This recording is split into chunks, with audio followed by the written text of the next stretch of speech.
ನಾಳೆ ಭಾರತ್ ಬಂದ್, ಶಾಲಾ ಕಾಲೇಜುಗಳಿಗೆ ರಜಾ. ನೀಟ್ ಪರೀಕ್ಷೆಯಲ್ಲಿ ನಡೆದಿರುವಂತಹ ಲೋಪವನ್ನ ಖಂಡಿಸಿ ಹಾಗೂ ತಪ್ಪಿತಸ್ಥರ ಮೇಲೆ ಕ್ರಮಕ್ಕೆ ಆಗ್ರಹಿಸಿ ಭಾರತ್ ಬಂದ್ಗೆ ಕರೆಯನ್ನ ನೀಡಲಾಗಿದೆ.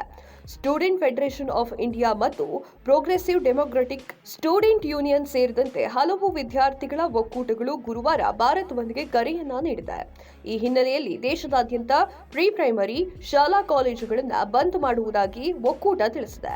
ಹೈದರಾಬಾದ್ನಲ್ಲಿ ಒಕ್ಕೂಟದ ಮುಖಂಡರು ಪತ್ರಿಕಾಗೋಷ್ಠಿಯನ್ನ ನಡೆಸಿದ್ದು ಶಾಲಾ ಕಾಲೇಜುಗಳಿಗೆ ರಜೆ ಘೋಷಿಸಿದೆ. ತೆಲಂಗಾಣ, ಆಂಧ್ರಪ್ರದೇಶ ಮತ್ತು ಉತ್ತರ ಭಾರತ ಹಲವು ರಾಜ್ಯಗಳಲ್ಲಿ ಪ್ರತಿಭಟನೆಯ ಕಾವು ಹೆಚ್ಚಾಗಲಿದೆ. ಆದರೆ ಕರ್ನಾಟಕದಲ್ಲಿ ಗುರುವಾರ ಶಾಲಾ ಕಾಲೇಜುಗಳು ರಜೆ ಇರುವ ಕುರಿತು ಯಾವುದೇ ಸ್ಪಷ್ಟನೆ ಸಿಕ್ಕಿಲ್ಲ. ಈ ಕುರಿತು ಒಕ್ಕೂಟಗಳಾಗಲಿ ಅಥವಾ ಶಿಕ್ಷಣ ಇಲಾಖೆಯಾಗಲಿ ಯಾವುದೇ ಮಾಹಿತಿಯನ್ನ ನೀಡಿಲ್ಲ. ಯುಜಿ ನೀಟ್ ಹಾಗೂ ಯುಜಿ ನೆಟ್ ಪರೀಕ್ಷೆಗಳ ಪ್ರಶ್ನೆ ಪತ್ರಿಕೆ ಸೋರಿಕೆಯಾಗಿವೆ. ಯುಜಿ ನೀಟ್ ಫಲಿತಾಂಶವನ್ನು ದುರ್ಬಳಕೆ ಮಾಡಿಕೊಳ್ಳಲಾಗಿದೆ.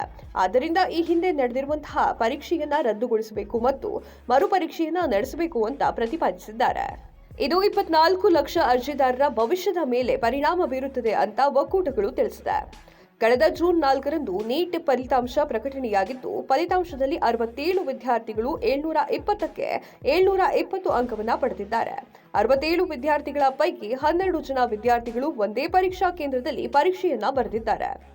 ದೇಶದಾದ್ಯಂತ ಸುಮಾರು 24 ಲಕ್ಷ ವಿದ್ಯಾರ್ಥಿಗಳು ಪರೀಕ್ಷೆಯನ್ನ ಬರೆದಿದ್ದು, ಇದರಲ್ಲಿ ಒಂದೇ ರಾಜ್ಯದ, ಒಂದೇ ಜಿಲ್ಲೆಯ, ಒಂದೇ ಕೇಂದ್ರದಲ್ಲಿ ಪರೀಕ್ಷೆಯನ್ನ ಬರೆದ ವಿದ್ಯಾರ್ಥಿಗಳು 720ಕ್ಕೆ 720 ಅಂಕವನ್ನು ಪಡೆದಿರುವುದು ಅನೇಕ ಪ್ರಶ್ನೆಗಳನ್ನು ಹುಟ್ಟುಹಾಕಿದೆ.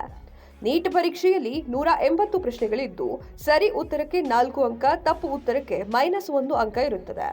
ಆದರೆ ಈ ಫಲಿತಾಂಶದಲ್ಲಿ ಸುಮಾರು ವಿದ್ಯಾರ್ಥಿಗಳು 717, 718, 719 ಅಂಕವನ್ನು ಪಡೆದಿದ್ದಾರೆ. ಇದು ಸಾಧ್ಯವಿಲ್ಲ. ಪರೀಕ್ಷೆಗೂ ಮುನ್ನ ಪ್ರಶ್ನೆ ಪತ್ರಿಕೆ ಸೋರಿಕೆಯಾಗಿದೆ. ಅನೇಕ ವಿದ್ಯಾರ್ಥಿಗಳಿಗೆ ಗ್ರೇಸ್ ಮಾರ್ಕ್ ಅನ್ನು ಕೊಟ್ಟಿದ್ದು, ಯಾವ ಆಧಾರದ ಮೇಲೆ ಈ ಕುರಿತು ಸ್ಪಷ್ಟ ಮಾಹಿತಿಯನ್ನ NTA ನೀಡಿಲ್ಲ ಅಂತ ಆರೋಪಗಳು ಕೇಳಿಬಂದಿದೆ.